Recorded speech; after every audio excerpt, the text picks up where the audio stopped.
নিশ্চিত ছিল মত প্রকাশের স্বাধীনতা নিশ্চিত হবে, মানুষের ভোটাধিকার নিশ্চিত হবে, মানুষের আয়ের উন্নতি বাড়বে, দ্রব্যমূল্যের যে ঊর্ধ্বগতি তার নিয়ন্ত্রণে আসবে, বাজার সিন্ডিকেট ভাঙবেন।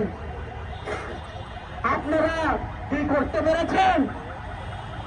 আমরা লক্ষ্য করলাম এই দিকে আপনাদের নজর নাই, কিন্তু আপনাদেরকে পুঁজি করে সাম্প্রদায়িক গোষ্ঠী একসময় যারা বাংলাদেশের স্বাধীনতাকে অস্বীকার করেছে তাদের আক্রমণ দিনের পর দিন বেড়ে চলছে।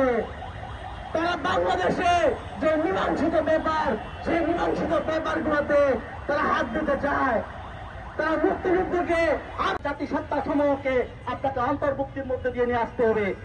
তাকে যদি অন্তর্ভুক্তি নিয়ে আসতে পারেন তাহলে যে অসাম্প্রদায়িক বাংলাদেশের কথা বলতে চাই, যে অপসাম্প্রদায়িক কথা বলছি, সে অসাম্প্রদায়িক বাংলাদেশ আমরা করতে পারবো। বন্ধুগণ, আমরা দায়িত্বহীনভাবে বলতে চাই, যাদের প্রচারণায় প্ররোচনায় বৈষম্যহীন বিরোধী আন্দোলনের সময় যে গ্রাফিতিগুলো আঁকা হয়েছে এই গ্রাফিতিকে বাস্তবৈদিকে মুছে ফেলা হয়েছে, এটা বলতে চায় শেখ মুজিবেরই উগ্র বাঙালি জাতীয়বাদের প্রতিফলন।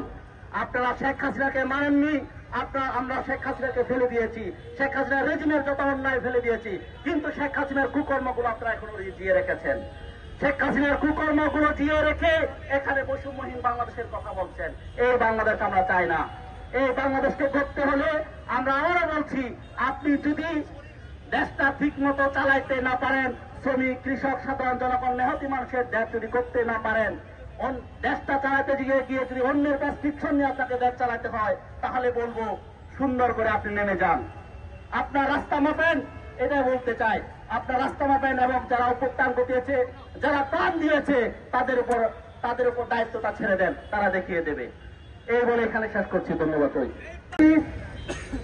আজকে গণতান্ত্রিক ছাত্রজোট কর্তৃক আয়োজিত প্রধান উপদেষ্টার কার্যালয় অভিমুখে যে বিক্ষোভ সমাবেশ, সেই বিক্ষোভ সমাবেশে যারা উপস্থিত হয়েছেন সবাইকে গণতান্ত্রিক ছাত্রজোট এবং বাংলাদেশ ছাত্র ইউনিয়নের পক্ষ থেকে বিপ্লবী অভিনন্দন জানাই।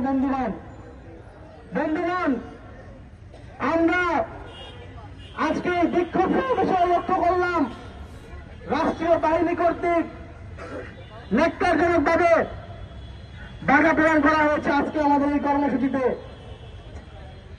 আজকে এই বাধা প্রদানের যে খেলা, সেই খেলা আমরা গত 15 বছরে হাসিনা সরকারে আমরা খেয়াল করেছি। বন্ধুগণ, আজকে আমরা কি দাবিতে এই প্রধানমন্ত্রীর কার্যালয়ের সামনে এসেছিলাম? আমরা বলতে এসেছিলাম গণ অভ্যুত্থান হয়েছে, 6 মাস হয়ে গিয়েছে, এখনো ওই জুলাই গণহত্যার বিচার শুরু হয় নাই। আমরা বলতে এসেছি যে আপনি সরকার, আপনি বড় বড় রাজনৈতিক কথা বলেন, রাজনৈতিক বন্দোবস্তের কথা বলেন, আপনি সিন্ডিকেট ভাঙতে পারেন না, সিন্ডিকেট ভাঙেন। আমরা বলতে এসেছি আপনি কার সাথে আলাপ করে কোন দুঃসাহসে আবারও ভ্যাট বাড়িয়েছেন, জনগণের উপর ভ্যাট চাপানোর চেষ্টা করছেন।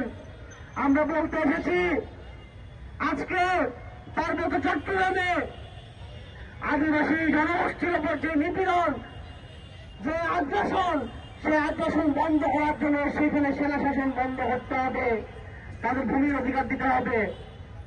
বন্ধুগণ, আমরা আরো জানান দিতে এসেছি যে এই অভ্যুত্থানে শত শত শ্রমিক নিহত হয়েছে, সক্রিয় অংশগ্রহণ করেছে।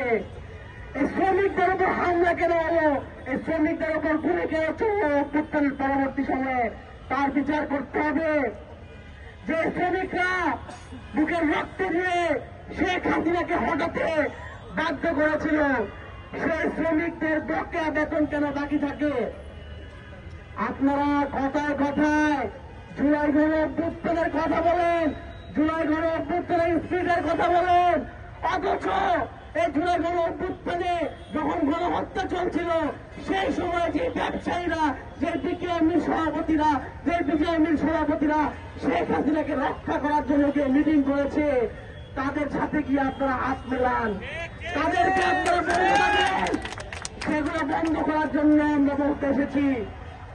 বন্ধুগণ, আজকে এই যে অভ্যুত্থান হলো, সেই অভ্যুত্থানের যে স্পিড, সেই স্পিড কি ছিল?